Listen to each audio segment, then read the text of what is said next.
Te entregamos aqui, Senhor Deus, o nosso espírito. Que o Senhor fale conosco, Senhor Deus, uma palavra ímpar aos nossos corações.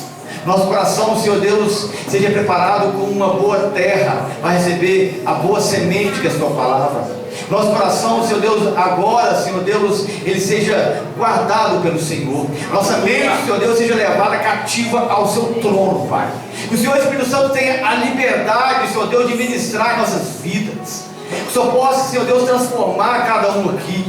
Meu Deus, que essa palavra, Senhor Deus, ela traga transformação, que ela traga direção, que essa palavra, Senhor Deus, ela venha trazer mudanças de vida, e comece, Senhor Deus, aqui pelo altar, pela minha vida, pela vida do pastor Reginaldo, e vai alcançando, Senhor Deus, cada obreiro dessa igreja, vai alcançando cada ministro aqui, Senhor Deus, no altar do Senhor, vai alcançando cada membro, cada visitante, que essa palavra, Senhor Deus, possa confrontar o nosso eu, possa mudar, Senhor Deus, os nossos pensamentos. Nós entregamos, Senhor Deus, aquilo que tudo possuímos. Entregamos diante do Senhor, Pai, aquilo que temos de maior valor, que é o nosso coração.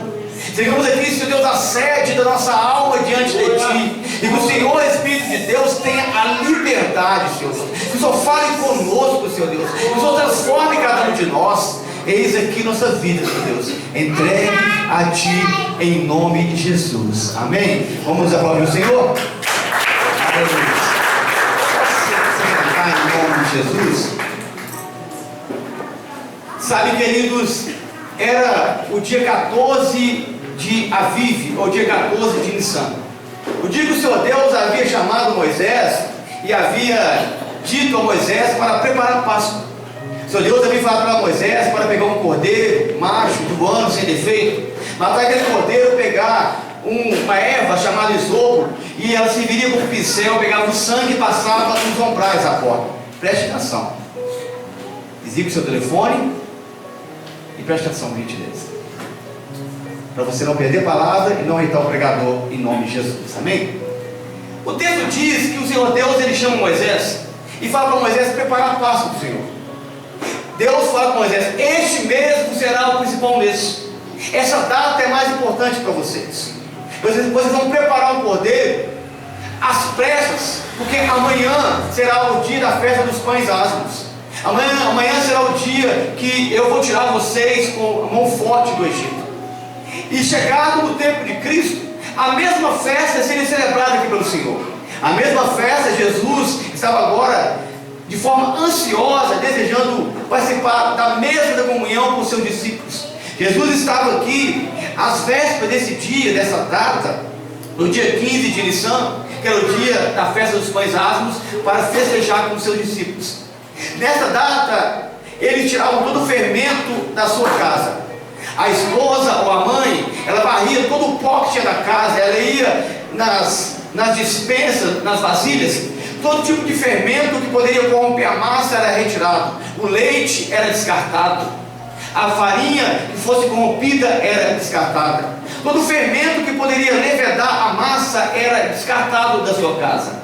E no final do dia, o pai da casa, que era o sacerdote do lar, ele pegava um pano e ele saía passando em todos os cômodos da casa, procurando se havia algum pó, se havia algum tipo de fermento, se havia algum tipo de corrupção. Depois ele queimava aquele pano e então eles começavam a festejar a Páscoa do Senhor.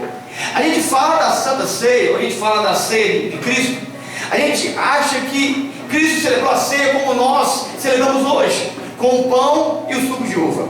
Mas Cristo, naquele dia, ele festejou, ou ele comemorou, a ceia judaica. A ceia que foi preparada para Jesus ali foi uma ceia judaica, com o cordeiro que estava à mesa, com pães asmos, com a bacia de água salgada e alguns elementos que daqui a pouquinho eu vou falar para você. E chegou o grande dia, e o texto diz que Jesus envia os seus discípulos a preparar um lugar que ele pudesse reunir com os seus e pudesse comemorar essa data tão especial. Quando a gente fala de data, a gente começa a entender que não existe nenhuma data mais importante do que a data que nós entregamos a nossa vida para Jesus. Não tem nenhum momento mais especial na nossa vida. Não é quando você faz aniversário, não é quando você tem um filho, não é quando você casa. A data mais importante da vida do ser humano é o dia que ele se rende a Jesus. O dia que ele entrega a sua vida para Jesus é a data mais importante. E por isso que o Senhor Deus, ele fala com Moisés: esse vos será o principal mês. mais importante. E como que é bom a gente festejar? Como que é bom a gente comemorar várias coisas na vida? A gente festejar porque a gente ama, porque a gente gosta. Mas a salvação é algo que deve ser comemorado todo dia. A graça de termos um nome inscrito no livro da vida deve ser comemorada e festejada todo o tempo da nossa existência. E chegou o tempo aqui, o dia e a data em que Jesus deveria celebrar aqui essa festa. O texto diz, escute aqui, preste atenção, que naquela noite o pai da casa, ele removia junto com a sua esposa todo o fermento. E nessa mesma noite Jesus, ele pega a toalha que ele vestia ali na mesa, ele vai lavando os pés de cada discípulo, como se estivesse tirando a corrupção da vida deles e transferindo para Jesus. Jesus, sim, ele levou a corrupção que estava em nós. A corrupção que estava em nossa vida por causa do pecado, ela foi levada e deixada em Cristo. Cristo é aquele que veio tirar aquilo que era errado de cada um de nós. Então, aqui em Lucas, no capítulo 22, você tem o registro da ceia do Senhor.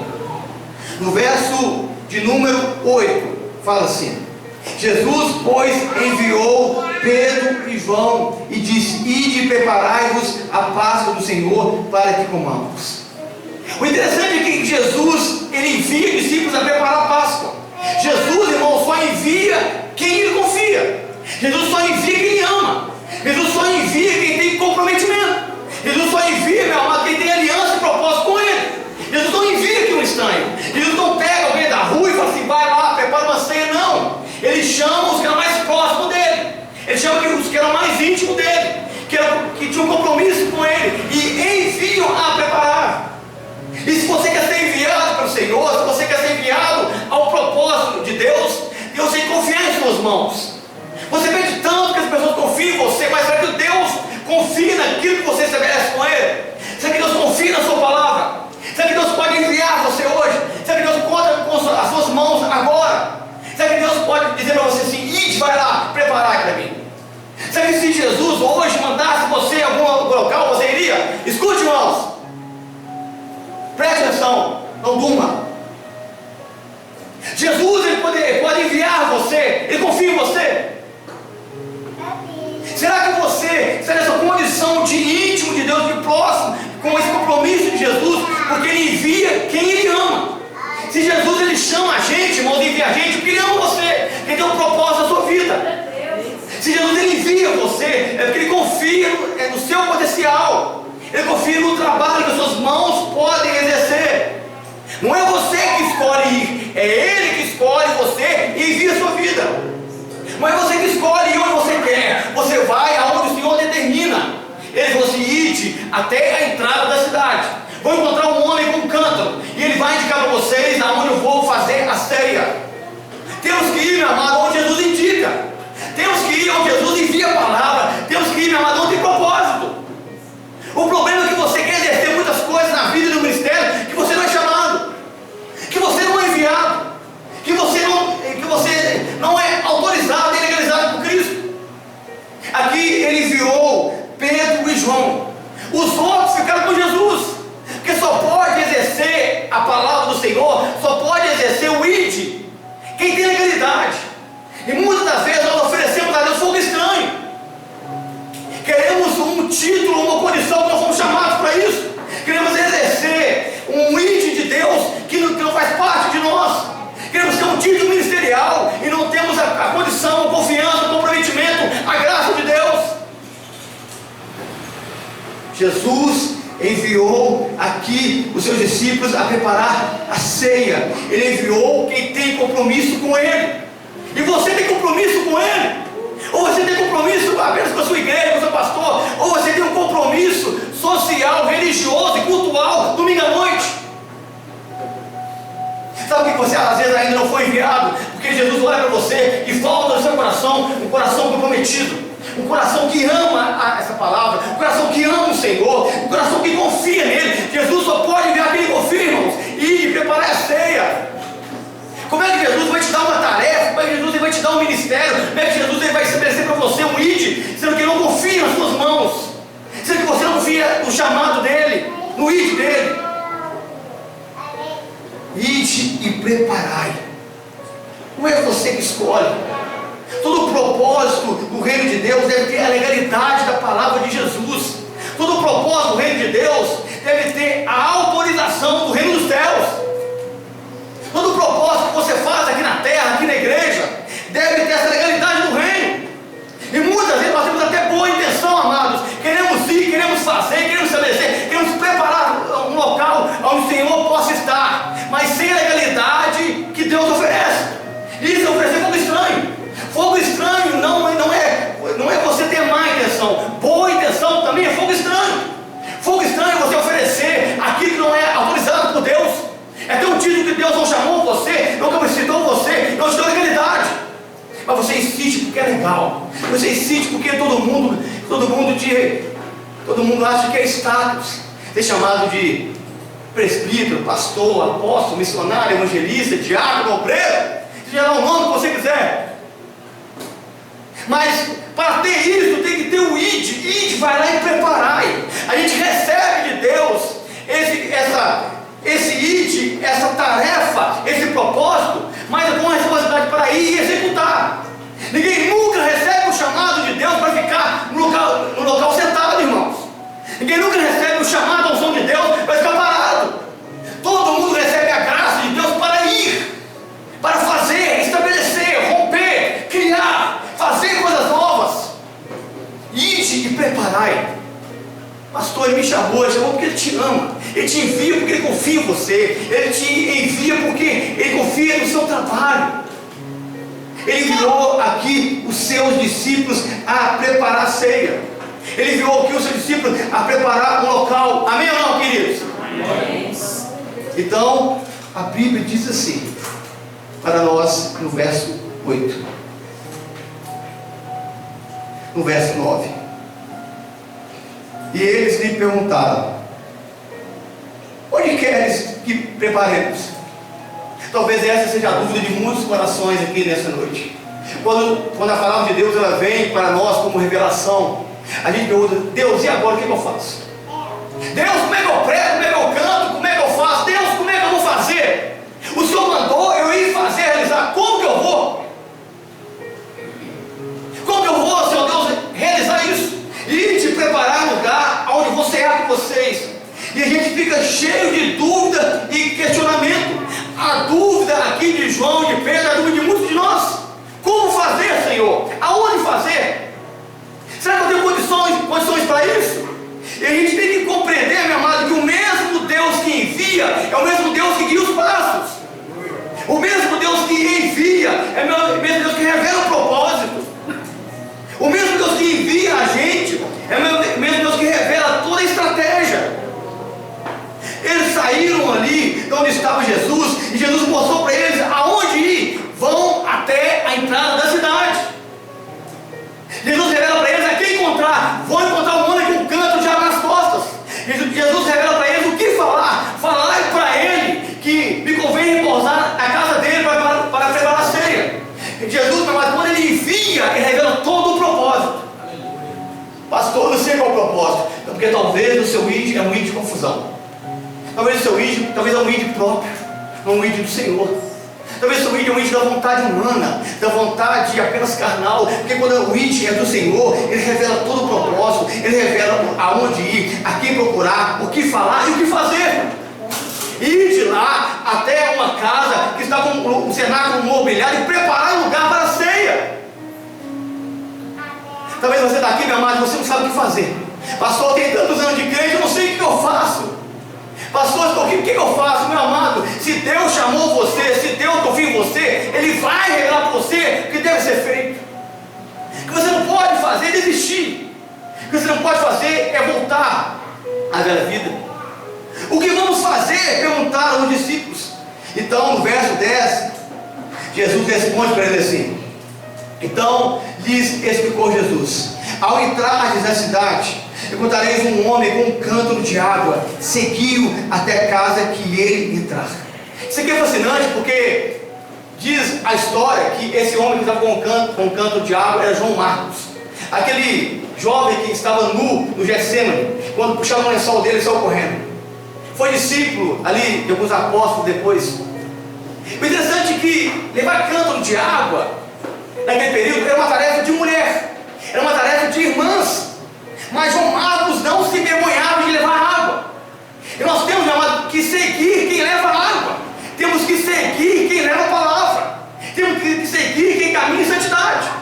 Temos que seguir quem caminha com o propósito do reino de Deus. Glória a Deus. E muitos de nós têm vergonha de seguir a palavra. A gente quer seguir um monte de motivo, um monte de coisa nova. Cuidado com coisas novas que amarram você. Não foi isso que Sansão falou? Se me amarrar com corda nova, eu perderei a força. Cuidado com coisas novas que faz você perder a sua unção, faz você perder a sua força diante de Deus, que quer o seu compromisso, sua aliança com o Senhor. E de preparar um lugar, disse Jesus, e seguir aquele que leva o cântaro. Aquele que leva o cântaro é o que anda na palavra. E você tem andado levando a água, irmãos. Já temos andado levando a palavra, temos andado seguindo o Espírito, andando no Espírito. Será que temos andado seguindo aqueles que levam água? Ou temos andado seguindo aqueles que levam outro tipo de coisa no nosso coração? Temos andado seguindo outro tipo de líquido ou alimento que corrompe a nossa alma, que corrompe o nosso espírito. E achar um homem levando um cântaro. Pense você, na cidade de Jerusalém, naquele dia, naquela tarde, véspera de Páscoa, a cidade abarrotada de gente, cheia de estrangeiro. Só tinha um homem com um cântaro de água nas mãos, irmãos. Cheio de mulheres, um lado para o outro, levando água, levando um monte de coisas, levando cesto de frutas. Todo mundo na pressa, na correria para preparar a ceia. Mas João Marcos era o único que levava água. Foi fácil achar. Só tinha um que levava água. E esse tem que ser o diferencial da nossa vida, levar a água, carregar água, irmão. Quando você carrega água na sua vida, você convida Jesus a chegar na sua casa. Quando você carrega água em você, você convida Jesus a adentrar onde você mora. Mas o problema é que a gente carrega pelas ruas não a água da palavra. A gente carrega pelas ruas não a água do Evangelho. A gente não anda segundo o Espírito, não anda segundo o propósito. E a gente quer que Jesus ele entre em nossa vida, em nossa casa. Ele quer que ele venha cear conosco. Ele faz a mesa da comunhão na nossa casa. A gente esquece que é necessário andar na palavra, seguir a palavra, levar a palavra. Glória a Deus. Seguir um homem que tem um cântaro de água nas mãos. Quem leva essa palavra, quem leva água, convida Jesus a estar na sua casa. Se você passar a amar essa palavra, escute, preste atenção. Se você amar essa palavra, se você carregar essa água, você sim, além de atrair outros ao reino, ainda convida Jesus a entrar na sua casa. Aleluia. Talvez a sua casa, irmãos, talvez a sua casa você convida a entrar um monte de coisa ruim e errada, que está faltando você carregar água lá. Falta você levar água para sua casa, falta você levar água para sua família. A sua família não vê você levando água, e vê você levando um monte de coisa errada, e ninguém segue você, ninguém ouve a sua voz, ninguém escuta você. Você não é referência, você não é modelo, mas João Marcos era o único homem a carregar um cântaro de água naquela tarde. O único homem a levar um cântaro de água aquele dia. O resto tudo eram mulheres, moças que andavam por ali, visitantes, todo mundo preocupado com as suas festas. Mas João Marcos estava levando água. Quem anda com água, quem leva água, quem vive na palavra, quem se alimenta da palavra, quem oferece a palavra, convida Jesus a estar na sua casa. E é esse o convite. E é esse o convite que nós temos que fazer. No verso 11, diz assim a palavra do Senhor: e dizei ao dono da casa: o mestre manda perguntar-te, onde é o aposento no qual hei de comer a Páscoa com meus discípulos? Eles então foram andando pelas ruas empoeiradas de Jerusalém. Acharam então aquele jovem, aquele homem, levando água no cântaro. Chegaram perto dele e falaram assim: olha, o mestre manda te perguntar, aonde ele vai ficar na sua casa? Essa pergunta é uma pergunta atual. Essa pergunta aqui dos discípulos, aquele jovem, aquele homem, é uma pergunta para os nossos dias de hoje. Onde Jesus vai ficar na nossa vida? Ele vai ficar dentro de casa? Ele vai ficar em um cômodo mobiliado? Vai ficar lá de fora na varanda ou na rua? Aonde Jesus tem lugar na sua vida? Aonde Jesus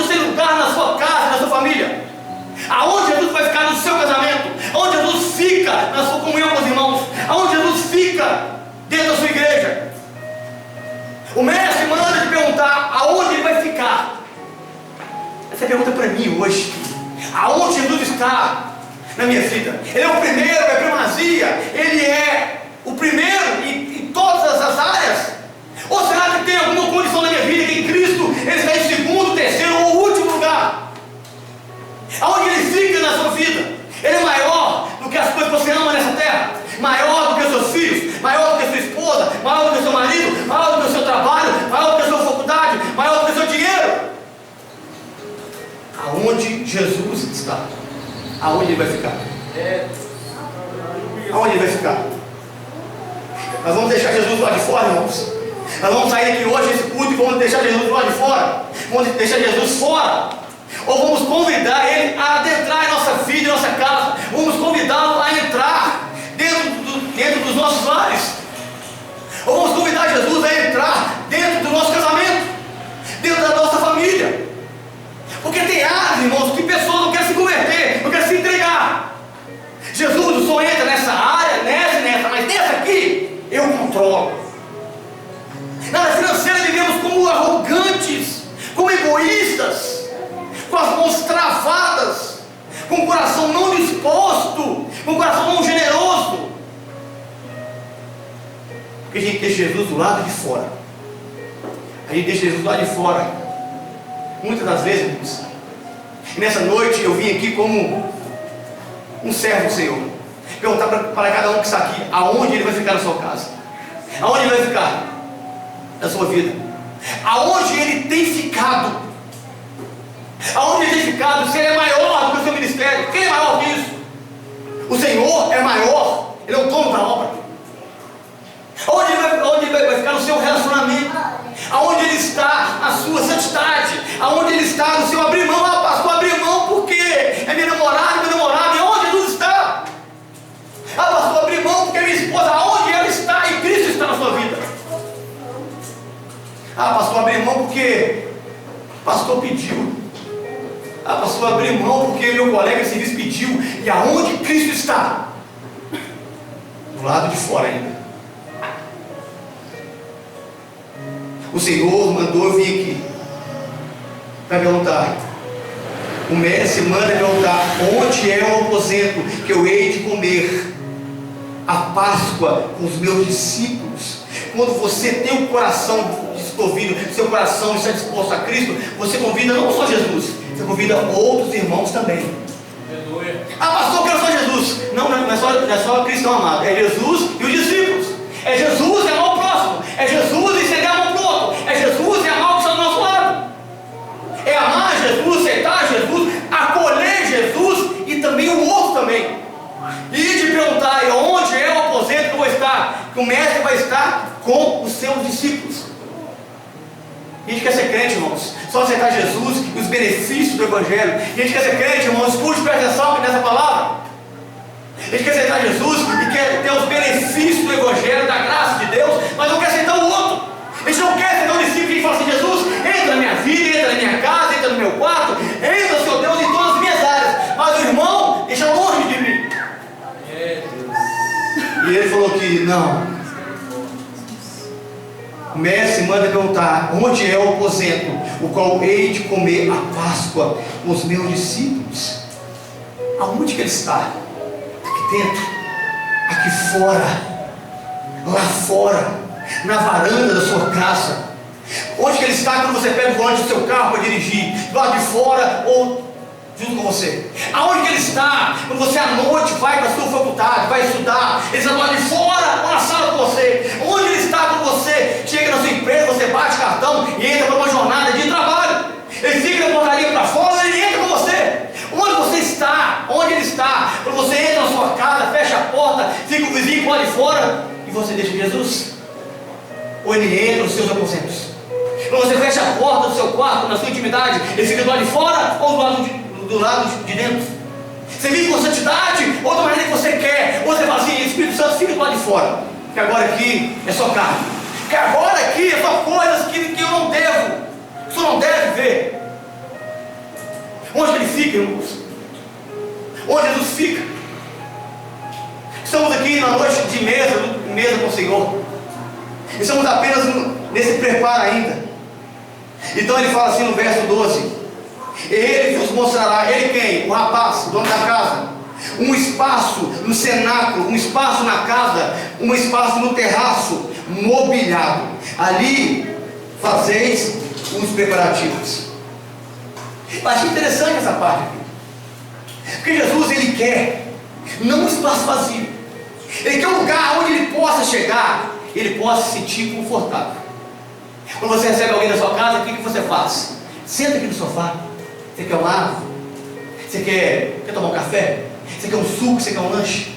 Quando alguém vai se hospedar na sua casa, como é que você faz? Prepara a cama, troca o lençol, troca o forro de cama, coloca no melhor quarto, joga bom ar no quarto, vai à casa, encera, limpa, faz tudo. Faz cara de sorriso, faz cara de bom moço, de boa moça. Leva, faz um belo café da manhã para que a pessoa no outro dia. Quando Jesus fala aqui que havia no cenáculo um lugar mobiliado, ele quer dizer que existe um lugar exclusivo e preparado para ele. Que existe um lugar preparado para ele. Um lugar onde ele possa se sentir amado. Um lugar que cela por Cristo. Um lugar dedicado a Cristo. Um lugar santificado a Cristo. Você acha que aquele cenáculo que Jesus estava foi um lugar sujo? Você acha que o lugar que Cristo estava foi um lugar bagunçado? Estava organizado, limpo e preparado. Glória a Deus. E assim deve ser nosso coração. Aleluia. Um lugar limpo, preparado e organizado. Aleluia. Não é apenas dizer, vem Senhor, está aqui. E a gente deixar, e a gente viver com o coração bagunçado, sujo. Não. Tem que ser um coração limpo, preparado, santificado. Vem, eu quero um lugar que esteja ali, um lugar no cenáculo que esteja mobiliado. Sabe o que tinha ali naquele cenáculo, irmãos? Escute aqui. Sabe o que tinha ali? Uma mesa. Aquele cenáculo tinha uma mesa. Preste atenção, irmãos, desde criança. Aquele cenáculo tinha uma mesa. Porque quando Jesus, ele quer entrar na sua vida, ele quer um lugar de comunhão com você. Ele quer um lugar de intimidade com você. Está entendendo? Naquele cenáculo tinha uma mesa onde ele poderia ceiar ali com os seus discípulos. E esse é um tempo que Cristo quer entrar na sua vida. Ele quer ter um tempo de comunhão com cada um de nós. Um tempo de intimidade com cada um de nós. E o texto fala assim para nós, no verso 13: E indo, tudo encontraram conforme Jesus lhe dissera, e prepararam a Páscoa. Amados, escute isso aqui. Se Jesus mandou, se Ele enviou, pode confiar, porque tudo que Ele ordenou vai ser conforme a palavra dEle. Tudo vai ser conforme a palavra dEle. Tudo vai ser conforme ali Jesus havia dito. Eles foram até aquele local e eles acharam ali tudo conforme a palavra de Jesus. Meu amado, quando você está no propósito de Cristo, quando você está no índice certo do Senhor, o que Ele falou para você vai acontecer. O que Ele prometeu para você vai ser real. Eles foram caminhando e acharam tudo conforme Jesus havia dito. Você tem achado tudo conforme a palavra diz? Será que você está indo no lugar certo, no cenáculo certo, com o propósito certo? Então a Bíblia diz assim para nós, no verso 14: chegada a hora. Foram lá preparar a ceia. Chegou o dia então, o grande sabá, o dia da Páscoa, o dia da festa dos pães asmos. Chegou o dia dedicado, o tempo ali deles festejar com o Senhor. Também chegou o tempo para nós, o tempo de você aceitar Jesus, se entregar a Jesus, o tempo de você se entregar a Ele. Chegou, meu amado, o momento de você decidir hoje por Cristo. Aleluia. Chega de você deixar para o ano que vem, para a próxima festa, a próxima comemoração, o próximo culto. É o tempo hoje de você decidir por Cristo. É o tempo hoje de você aceitar esse Senhor. Diz o texto aqui: chegada a hora. Meu amado, chegou a hora. Não sai daqui hoje com o mesmo princípio de ontem. Não sai daqui hoje com os mesmos hábitos que você tinha hoje de manhã. Sai daqui, meu amado, com uma vida nova. É o tempo de você mudar seu coração. É o tempo de você mudar toda a sua história. E chegou o sábado da Páscoa, o sábado ou dia dos pães asmos. o dia da ceia do Senhor. A mesa estava preparada, agora presta atenção, porque é aqui que eu quero começar a mensagem. A mensagem da mesa. Até agora eu estava na introdução da mensagem. Agora eu começo a falar sobre os 4 cálices e os 3 pães à mesa. A mesa estava colocada lá. Havia naquela mesa 2 cordeiros, um assado e um vivo que estava ali. Havia naquela mesa ali 4 cálices, conforme a Bíblia registra para nós no livro de Êxodo, capítulo 6, versos 6 e 7. Que são as 4 bênçãos, as 4 promessas de Deus ao povo de Israel ao sair do Egito. 4 cálices eram colocados com o suco da videira, com o fruto da videira. Havia um 5º cálice, chamado o cálice de Elias. Todo judeu, quando ia participar da ceia, no momento da ceia, eles iam correndo, a criança abria a porta, e ele então gritava, que entre Elias, e a porta ficava aberta e eles voltavam para a mesa. O Senhor do Elias estava ali com eles, Elias não sabia. Naquela mesa você tinha 3 pães, pães ázimos, pães sem fermento, pães sem corrupção. Um pão representando Abraão, o outro Isaac e o outro Jacó. Você tinha uma bacia com água e sal, representando as lágrimas do tempo de escravidão. Você tinha a salsa, onde você molhava na água e dava a cada um para comer. É por isso que Jesus ele molhou um bocado e passou para eles, molhou na água com sal. Você tinha ali maçãs cortadas, limões, castanhas, representando os tijolos feitos na época do Egito. Você tinha uma mesa posta ali, farta, preparada, demonstrando ali que era o momento de festejar ali com o Senhor. Você tinha ali as velas da menorá, onde eram acesas ali naquele momento à noite. Você tinha um livro chamado Agadá, que era um livro de histórias judaicas, onde o pai da casa, no caso ali Jesus, ele era o mestre da casa, ele abria esse livro, ele contava as histórias do povo saindo do Egito. Diz a tradição judaica que o pai da casa poderia acrescentar algo novo naquela história, e por isso que a ceia ela muda aqui.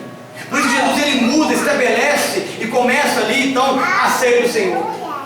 E diz o texto que Jesus, ele vai revelando aqui em Lucas, no capítulo 22, no verso 15, ele disse-lhe, tenho desejado ansiosamente comer convosco a Páscoa. Eu fiquei pensando nisso, irmãos, e comecei a entender que o desejo de Jesus está conosco. O desejo de Cristo está na sua casa, na sua vida. Glória a Deus. O desejo de Jesus está conosco na mesa da comunhão. Aleluia. O desejo de Jesus é que esteja a sua família toda à mesa com você. O desejo de Jesus é de salvar, é de amar, é de cuidar da sua vida. Obrigado, Deus. Esse é o desejo de Cristo. Pastor, qual é a vontade de Deus? Que você se sente à mesa com Ele, que você ceie com Ele, que você se entregue a Ele, que Ele possa perdoar os seus pecados, que você possa aceitar Jesus como Senhor da sua vida. Glória a Deus. O desejo de Jesus é que nós nos entregamos a Ele. O desejo de Jesus é se reunir conosco, irmãos, com amor e com graça. Essa é a vontade dEle. Mas será que é a nossa vontade? Será que é a nossa vontade? Será que é o nosso desejo também? Será que é a nossa participação também? Nós temos essa comunhão ali com Jesus à mesa. E o texto vai dizer assim para nós: pois eu vos digo, verso 16 de Lucas capítulo 22, que nunca mais comereis do fruto da vide, até que se cumpra o reino de Deus. Você tem noção que era o último encontro de Jesus ali, irmãos? Você tem noção que era o último momento, de Jesus com eles? Era a última reunião, o último culto, a última celebração com eles. Você tem convicção que era o último momento íntimo de Jesus com os seus amados discípulos? Você consegue entender? Escute isso aqui, preste atenção. Que hoje talvez pode ser a última reunião da sua vida. Que hoje talvez pode ser o último momento que seu coração bate, convida. Talvez pode ser o último aniversário, talvez pode ser o último culto, a última unção, a última graça. Você tem certeza, você tem a noção que hoje pode ser o último momento de comunhão de todos nós. Que talvez no mês que vem, na próxima ceia, muitos podem não estar aqui.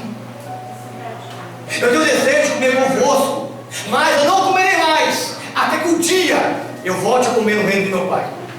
Era o último conto. O último conto, como foi do profeta Ezequiel. Uma mensagem que eu preguei sobre a morte da esposa do profeta Ezequiel. Ele fala assim: estive com a minha esposa de manhã, falei ao povo pela manhã, e à tarde morreu minha mulher. Ezequiel 24:18. Falei ao povo de manhã, e à tarde eu estava no velório. Falei ao povo, profetizei, tive unção, tive graça de manhã, e à tarde perdi minha esposa. Você tem noção que hoje pode ser o último tempo de você abraçar quem você ama? Que agora, essa noite, pode ser a última vez que você vai dar uns parabéns, que você vai dar um braço apertado, que você vai dizer assim: você é importante para mim, eu amo você. Você tem noção que talvez hoje à noite você despedir do seu pai, da sua mãe, da sua esposa, do seu marido, ou de quem você conhece, pode ser a última vez que você vai vê-lo?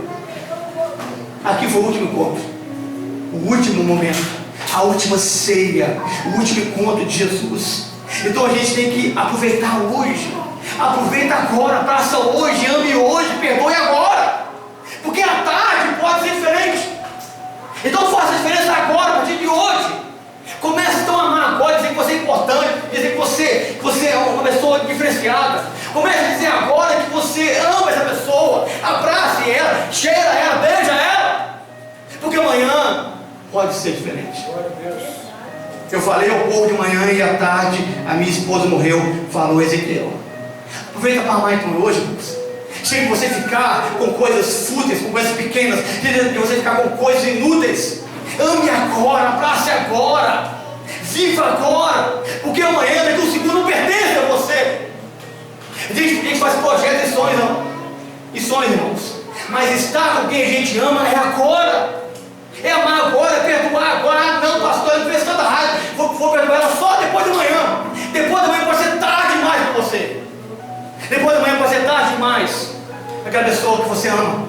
Depois de manhã pode ser duro demais para o seu filho não olhar mais no seu rosto, ou ver o seu rosto em uma sepultura. Depois de manhã pode ser tarde demais para você lembrar do cheiro da pessoa que você ama, que está na cama, você vê que ela foi embora. Então é tempo que você amar agora. O profeta Ezequiel nos ensina isso. Falei ao povo pela manhã, e à tarde morreu minha mulher. Então agora de manhã, enquanto é cedo, enquanto é tempo, faça o melhor então. Então perdoe agora, ame agora, seja junto agora. Então faça a diferença agora.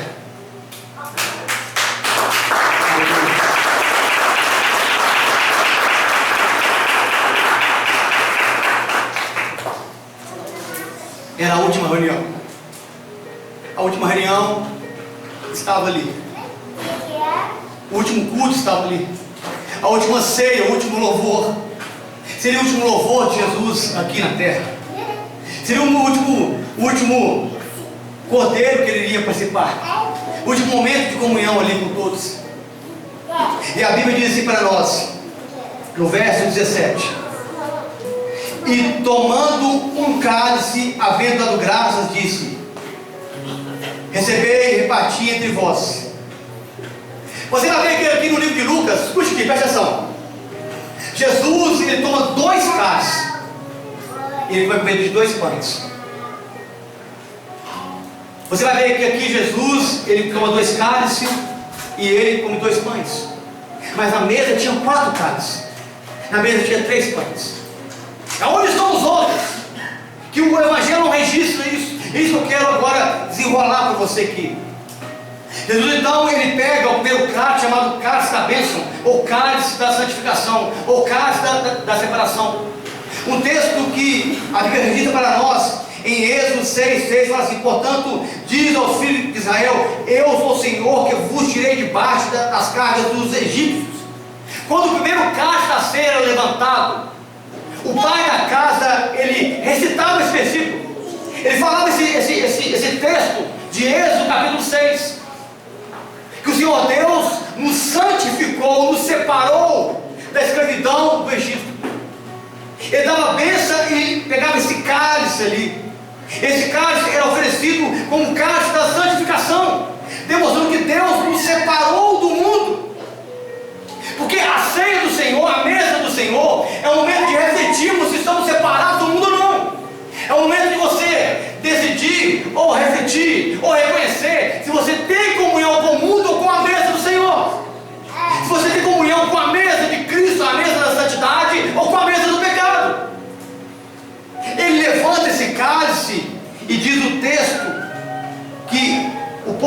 separado ali da escravidão. Como nós também, como igreja, fomos separados do pecado, separados Glória do a mundo. Deus. E o texto vai dizer para nós no verso 19: e tomando um pão, o texto não fala o pão, fala um pão porque tinha mais. E tendo dado graças, o partiu, dizendo: isso é o meu corpo, que é oferecido por vós, fazer isso em memória de mim. Quando Jesus pega o pão, imagina o susto ali que eles tiveram, porque ficava na sequência o pão de Abraão, o pão de Isaac e o pão de Jacó.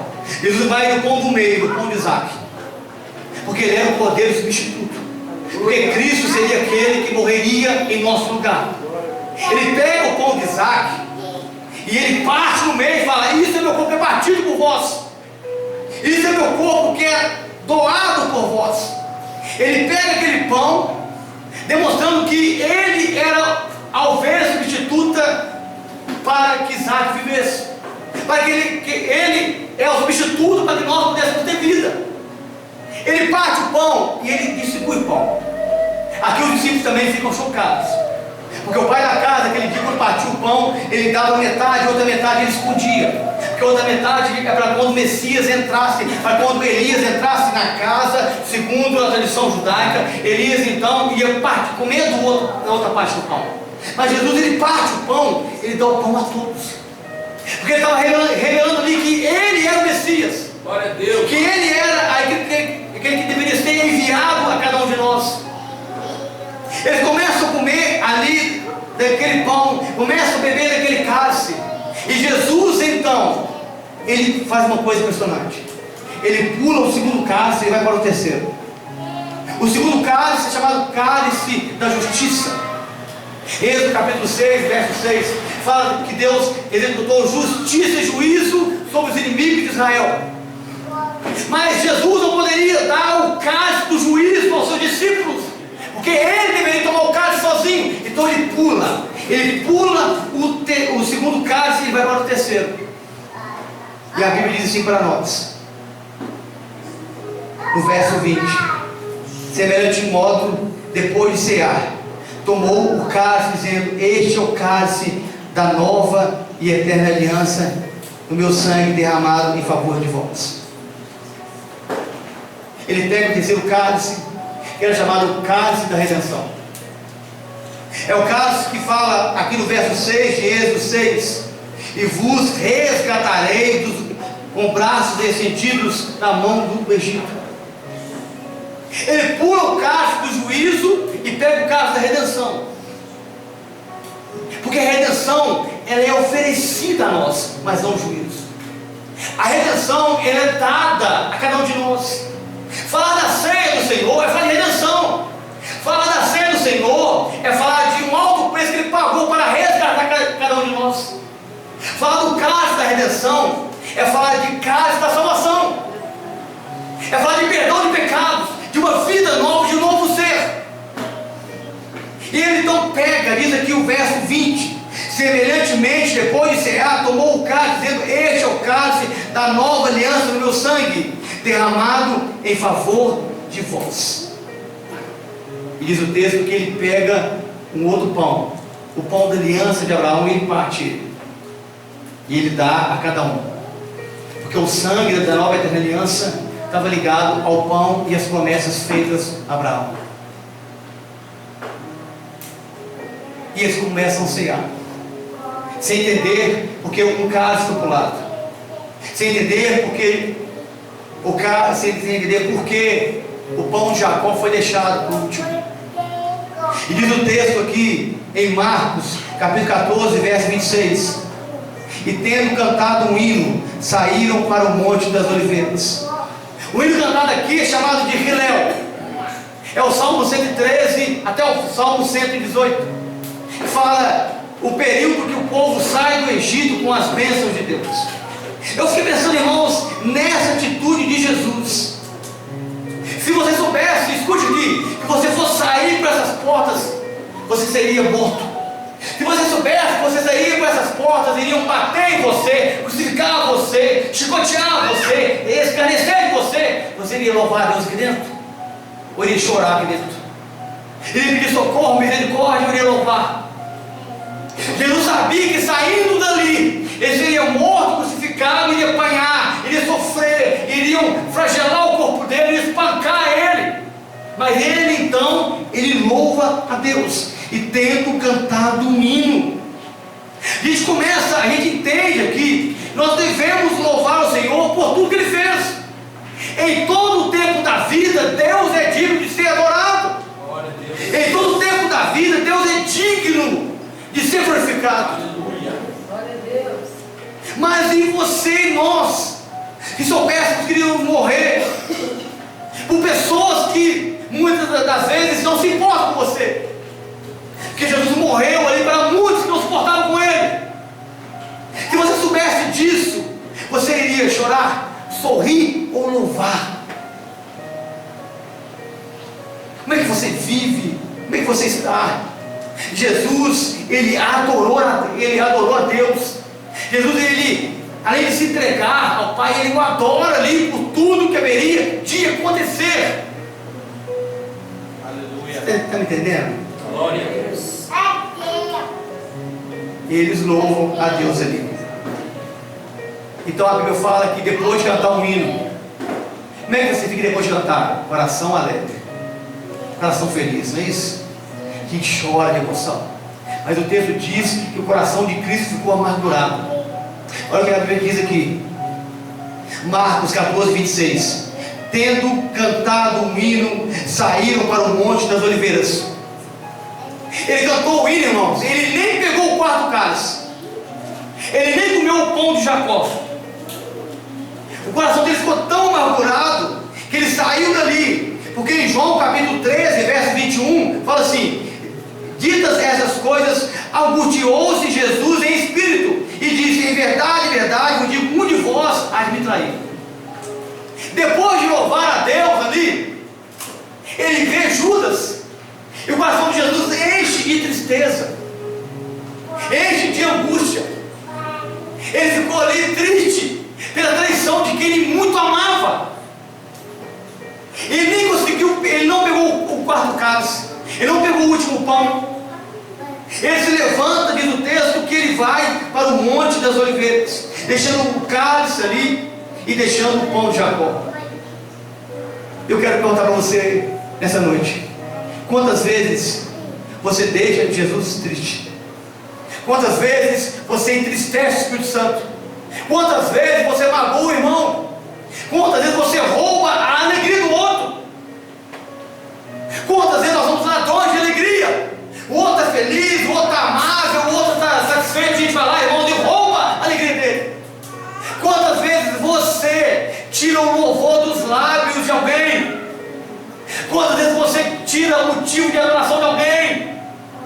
Quantas vezes o Espírito Santo ele se retira do ambiente porque você entristece ele? Aqui o coração de Cristo ficou angustiado. Você está entendendo, irmãos? Está entendendo aí, irmãos? Não entendeu? Eu vou voltar toda a mensagem lá no princípio, vou repetir tudo.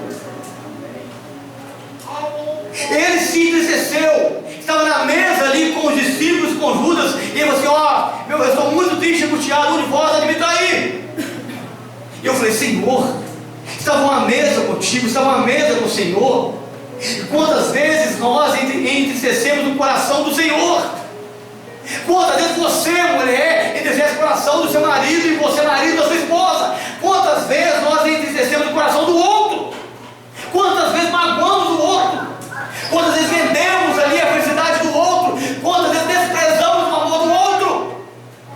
Quantas vezes desprezamos a graça de Cristo, a comunhão do Espírito Santo, estamos à mesa com Ele, de ceiarmos com Ele? Ah, pastor nada.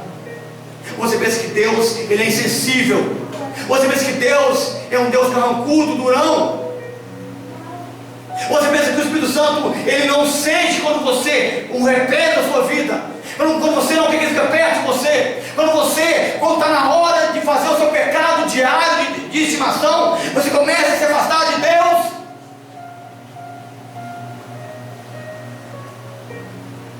Tendo cantado o hino, saíram para o Monte das Oliveiras. coração de Jesus ficou tão angustiado ali, que ele se levantou da mesa da comunhão, se levantou da mesa e foi ali para o Monte das Oliveiras. Ele foi para o Getsemane. Chegou lá, ele leva mais à frente Pedro, Tiago e João. E diz o texto que ele começou a orar. Orou ao Pai e falou: Pai, será que é possível passar de mim esse cálice? Mas de qual cálice ele falava? Ele falava do segundo cálice, o cálice do juízo, da ira, que ficou lá na mesa, que ele não repartiu com os discípulos, porque quem ele iria salvar não poderia beber a ira de Deus. E ele então sai do Getsemane, é traído, Judas o beija, ele chama Judas de amigo. Ele então é levado a Anás e Caifás, começa a ser espancado, torturado, bate em Jesus, arranca suas vestes. Ele é levado a Pilatos, é levado a Herodes, trazido a Pilatos novamente, açoitado, espancado, coroa de espinhos, bateram com um caniço em sua cabeça, arrancaram a barba dele, deram 39 chibatadas, segundo o apóstolo Paulo fala, arrancaram suas vestes, pegam então agora o madeiro, a cruz, o patíbulo que era de Barrabás, coloca sobre as costas de Cristo, ele vai caminhando ao Calvário, caminhando ao Monte Moriá, porque ele, como cordeiro substituto, deveria morrer no mesmo lugar que Isaac seria sacrificado, no Monte Moriá. Ele vai então com a cruz nas costas, carregando, subindo ali como cordeiro substituto de Deus até o Monte Calvário, um lugar da caveira, ou o Monte Moriá. Chega lá, ele é crucificado, começa a zombar de Jesus, prega os seus pés, as suas mãos, começam a rir dele, parte as suas vestes em 4 partes, representando os 4 evangelhos em todas as partes do mundo, representando que a palavra seria dispersada aos 4 cantos da terra. Então Jesus fala assim, o texto de João 19, 28.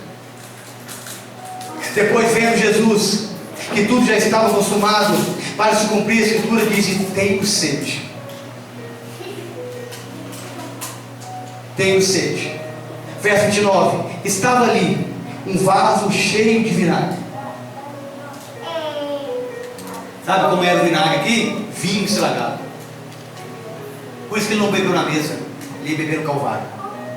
Por isso que ele não bebeu na mesa com os discípulos, ele ia beber na cruz. O vinagre era a ira, era o juízo de Deus sobre os inimigos.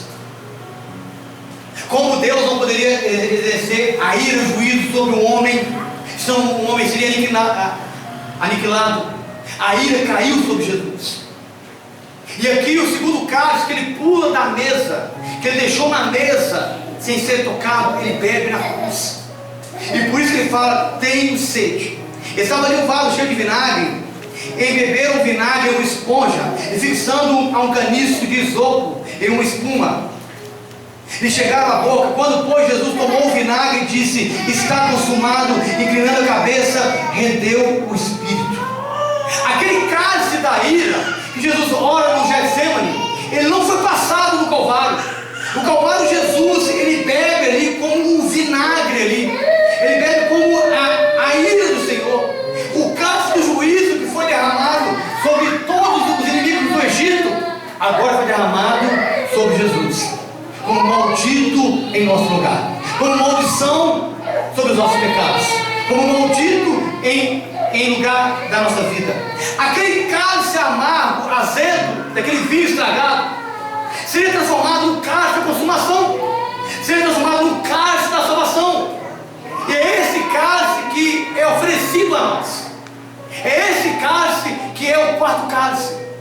Ele fala assim: eu beberei convosco no reino do meu Pai. Ele toma aqui o segundo. E o texto diz que Jesus morre, ressuscita. E a gente pergunta: onde está o pão de Jacó, pastor? Que estava na mesa, que ficou para trás. Se todos comiam do pão, onde está o pão de Jacó? Onde está o 4º cálice? Ele está no reino de Deus. E é isso que Jesus ele fala. O 4º cálice, ele não foi bebido, nem o pão partido, Porque assim como Jacó teve a vida transformada e passou a se chamar Israel, nós também teremos novos corpos, corpos transformados como o corpo de Jesus. E na mesa do Senhor, a mesa da comunhão eterna, com o novo corpo purificado como o corpo de Cristo, estaremos à mesa com Ele, comendo o pão de Jacó, bebendo o quarto cálice, bebendo o cálice da consumação, bebendo o cálice da aliança, bebendo o cálice da vida eterna. Jesus, Ele poderia ter simplesmente ignorado muita coisa ali naquela mesa, mas Ele fez tudo conforme a lei, porque a lei deveria se cumprir em Cristo, a lei deveria se cumprir em Jesus.